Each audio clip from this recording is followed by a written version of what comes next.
¿Qué tal, hermanos? ¿Cómo están? Sean bienvenidos al quinto podcast hablando del Evangelio de Juan. Recuerden, nos estamos guiando a través del devocional, una mirada devocional a la narración de Juan de la vida y muerte del Señor Jesús. Así que para quien quiera seguirnos con ese libro, hoy entramos al quinto podcast titulado La purificación del templo. Así que el autor nos pide que leamos del capítulo 2, del versículo 12 al 25. Hoy cerramos este segundo capítulo del Evangelio de Juan, así que comencemos. Después de esto, descendieron a Capernaum, él, su madre, sus hermanos y sus discípulos, y estuvieron allí unos días. Estaba cerca la Pascua de los judíos, y Jesús subió a Jerusalén.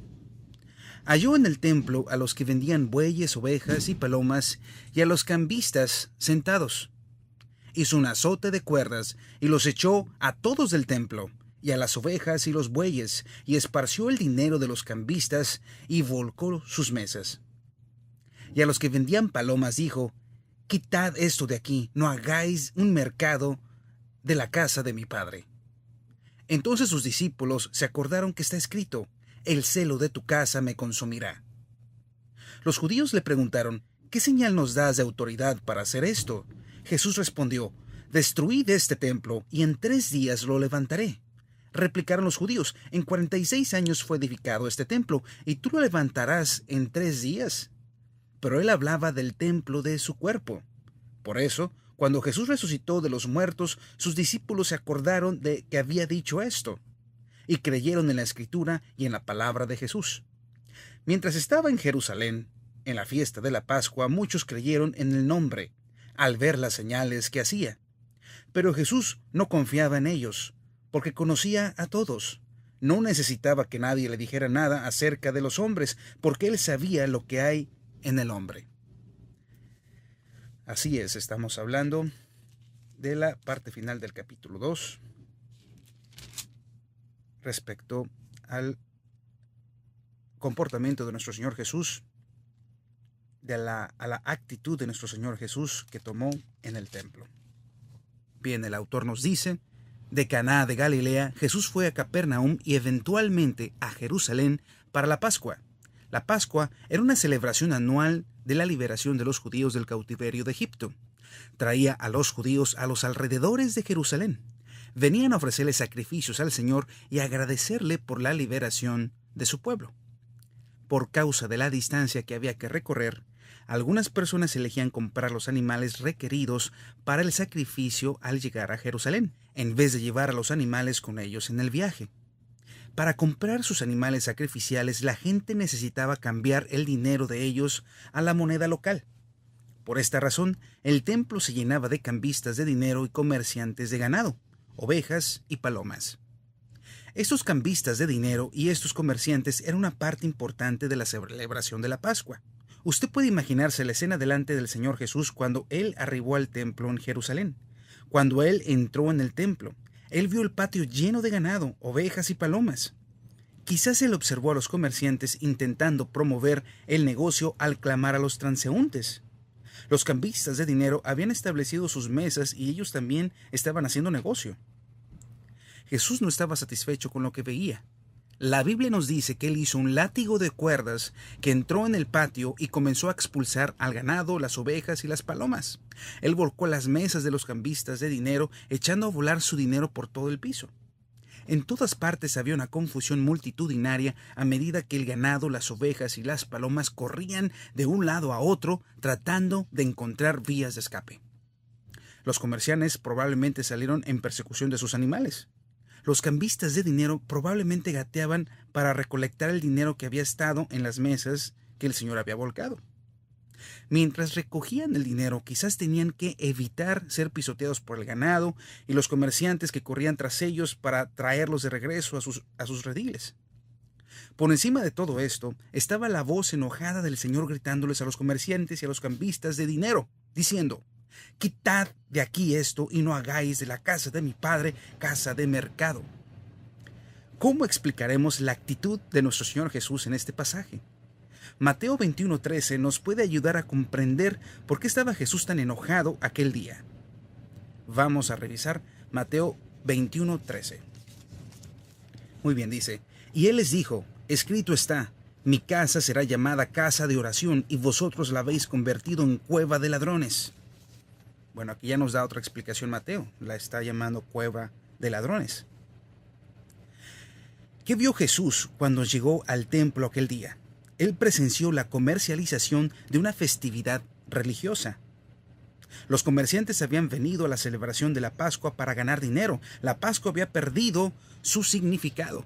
Ya no era un templo para la celebración de la liberación de Egipto, era un templo para ganar dinero, a expensas de sus hermanos. El hecho de que Jesús les acusó de robo en Mateo 21:13 parece sugerir que estaban haciendo una ganancia irrazonable de sus compatriotas judíos. Cuán fácil es mirar con un ojo acusador a estos hombres de negocios en el templo. Sin embargo, la realidad del asunto es que como creyentes podemos ser culpables del mismo pecado. La preocupación de Jesús aquí no era simplemente el dinero. Cuando él miró por encima de la multitud reunida allí ese día, él vio que las personas habían venido con una variedad de motivos e intenciones. Su enfoque no estaba en Dios, estaban allí por lo que podrían conseguir para sí mismos. A veces vamos a la iglesia simplemente por la tradición. A veces vamos por encontrarnos con amigos. A veces por sentido de culpabilidad. Afligió al Señor Jesús que los corazones de los presentes no estaban apasionados al pensar en cuánto le debían a Dios. A pesar de su provisión maravillosa para ellos, no podían encontrarle en sus corazones para adorarle y alabarle. No estaban impulsados por una pasión por Dios, sino por su propia avaricia. ¡Wow! Qué interesante está esto, hermanos.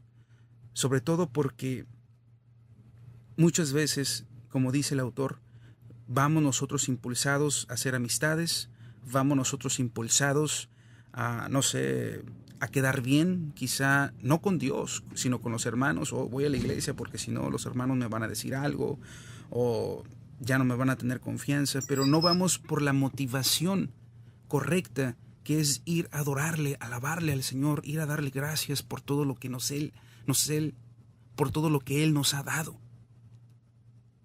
No vamos a darle gracias al Señor Jesús por el rescate que Él hizo, por habernos buscado de donde estábamos perdidos para traernos a reconciliación con el Padre. No vamos con la convicción de que Él es nuestro Dios y por Él respiramos día con día. Dice el autor: cuando los discípulos observaron al Señor aquel día, recordaron lo que el salmista dijo: el celo por tu casa me consume. Al purificar el templo, el Señor Jesús cumplió con la profecía del Salmo 69:9. El Señor Jesús está preocupado por lo que ocurre detrás de las paredes de nuestras iglesias. Él está preocupado por la hipocresía. En ninguna otra parte de los evangelios vemos al Señor Jesús reaccionar con tanta ira. Una rápida mira a los evangelios revela que mientras el Señor Jesús mostraba una gran paciencia con el pecador, Él hablaba duramente a los hipócritas religiosos. La hipocresía era algo que enfurecía al Señor.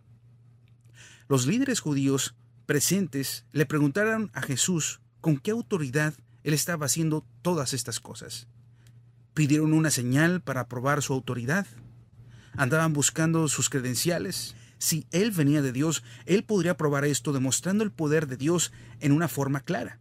Jesús le dijo que Él destruiría el templo y lo reconstruiría otra vez en 3 días. Los judíos pensaron que Jesús estaba refiriéndose al verdadero edificio del templo. Esta ciertamente sería una hazaña impresionante. Le recordaron que se requirió 46 años para construir el templo. Sin embargo, Jesús no estaba refiriéndose al templo físico. Él estaba hablando de su propio cuerpo. Su cuerpo sería entregado a la muerte. Gentes malvadas lo destruirían, pero Él resucitaría de entre los muertos en 3 días. Su crucifixión y su resurrección serían el milagro que probaría su autoridad. Solo el Mesías prometido podría lograr esto. Por los muchos milagros que Él realizó mientras estuvo en Jerusalén, Jesús también les demostró a estos líderes que Él le había sido dada autoridad por el Padre. Muchos hombres y mujeres creyeron en Él por los milagros que le vieron hacer. En el versículo 24 nos dice que aunque estos individuos creían en Él por los milagros, Jesús no se confiaba de ellos. Confiarse a sí mismo en alguien es colocar a esa persona en su confianza. ¿Por qué Jesús no se revelaría a sí mismo completamente a los creyentes en él? Debemos recordar que estas personas estaban preparadas a seguirle siempre y cuando Jesús les sanara a los enfermos y alimentara a los hambrientos. Creyeron en él como un taumaturgo, pero no como su salvador. Jesús conocía sus corazones. Él sabía que como los cambistas de dinero y los comerciantes en el templo, la gente también estaba solamente preocupada por sí misma y en conseguir todo lo que pudieran sacar de él. Esta actitud retuvo al Señor de revelarse a sí mismo a la gente de ese tiempo. Tal vez es tiempo para que nosotros escudriñemos nuestros corazones para ver si hay cualquier cosa que le cierra el paso a Jesús para confiarse Él mismo más completamente a nosotros. Hermanos, esta parte final del capítulo nos habla muy fuerte. Si nosotros somos creyentes en Jesús y que sabemos que Él no cambia, Él es el mismo ayer, hoy y siempre, la molestia que Él tuvo, la ira que vino hacia nuestro Señor Jesús por aquellos cambistas y aquellas personas que estaban comerciando en el templo, no porque estuviera prohibido comerciar en el templo, porque era necesario, había una necesidad para que se hiciera las ofrendas apropiadas que requería Dios, pero con el corazón con el que iba la gente, con el corazón con el que iba a ya no adorar a Dios, sino a hacer ganancias. No iban con ganas de decir, oh, quiero adorar al Señor, voy por el Señor. Van porque querían generar dinero, iban por sus propias necesidades, por sus propios gustos. Y si eso lo traducimos a nuestra época, como dice el autor de este devocional, nosotros estamos involucrados ahí si no escudriñamos nuestro corazón y vemos cuáles son esas partes que nos motivan a ir a la iglesia, si es verdaderamente ir a adorar al Señor, o si es ir al chisme, o si es ir a hacer amistades, o si es ir a molestar a las personas, porque hay personas que simplemente van a hacerle daño a las personas, van con esa motivación. Nuestra motivación aquí debe de ser la correcta, ir a adorar al Señor, ir a darle gracias a Dios, porque si nosotros vamos con otra actitud, nosotros somos como estos cambistas, y así mismo el Señor tiene ira hacia estas personas. El Señor repudia, y no tengo temor de decirlo, el Señor repudia a las personas falsas, a las personas hipócritas, a las personas mentirosas, que solo van por sus propias necesidades y no para darle gracias a Dios por un día más de estar respirando. Hermanos, hoy terminamos el podcast número 5, titulado La purificación del templo, y podríamos tomarlo la purificación de nuestras iglesias. Acompáñenme en oración para despedirnos. Bendito y alabado seas, mi Señor Jesucristo, bendito y alabado seas, Padre eterno. Padre Santo, ayúdanos a recibir este mensaje en nuestros corazones para no cometer el error de ir a buscar cosas egoístamente solamente para nosotros, sino ir a buscar primeramente tu rostro, buscar tu justicia, buscar tu reino. Y tú has dicho que todo lo demás vendrá por añadidura. Pero primero tenemos que buscarte a ti, porque tú eres la fuente, mi Señor, de todo. Del amor, de la paciencia, incluso de los tesoros. Pero no por ser tesoros terrenales, de decir tener mucho dinero, sino los tesoros de el amor con tu pareja, el amor con tus hijos, del el trabajo, del hogar, tantas cosas preciosas que son verdaderamente el oro. Y obviamente, mi Señor Jesús, el precioso tesoro más grande que tenemos eres tú. El regalo más grande y precioso eres tú. Mi Señor, permítenos entender que este mensaje nos llegue a nuestros corazones y nos permita escudriñarnos a nosotros mismos y ver si hay alguna falta en nosotros, alguna motivación en nosotros que no sea la apropiada para ir a la iglesia. Sácala de nosotros, permítenos verla, arrepentirnos y no volverlo a hacer. Te agradecemos por este día, te agradecemos por tu sacrificio, te agradecemos, Padre Santo, por este tiempo. Te damos gracias, te bendecimos, te glorificamos, por tus méritos, por tu justicia. Amén. Hermanos, se cierra este quinto podcast y nos vemos en la próxima con un poco más. Hasta pronto.